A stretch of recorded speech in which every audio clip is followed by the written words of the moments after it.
Good morning.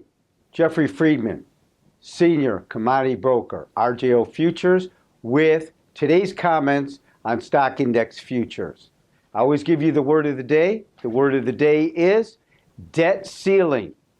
Can our Congress get it together and pass something? They're going to vote on Tuesday. Today is Friday. We're at the end of September. We got one big day before the end of the month on Monday, and that's what's hanging over the market. Why do I say that? Because going back only 6 days ago, we had the Federal Reserve chairman tell us that they were not going to taper, not yet, and the market cheered, and we rallied in the S&P futures over 30 points on last Wednesday.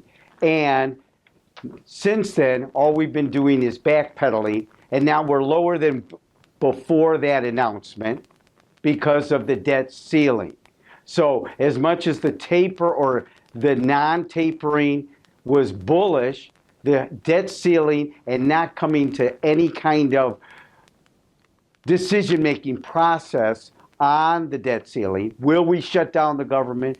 Do we raise taxes? Will we authorize the spending? That kind of situation has been a big negative for the stock market. And the reason I stress this so much, okay, is because we're right on a technical pivot point, if you will, in my opinion, which looking at the December S&P future contract, it would be around the 1684 level, maybe 1685. We're trading a little lower than that right now. We're down about 10 points, give or take, when you view this segment.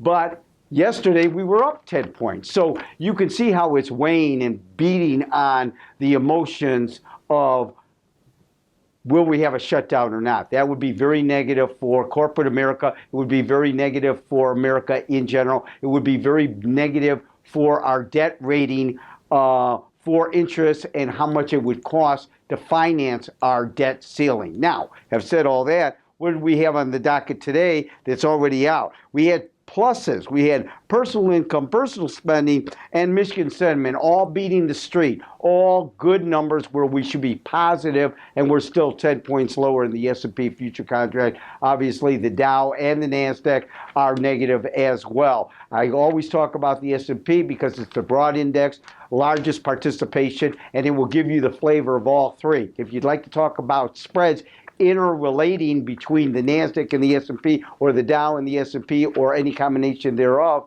I could always do that for you.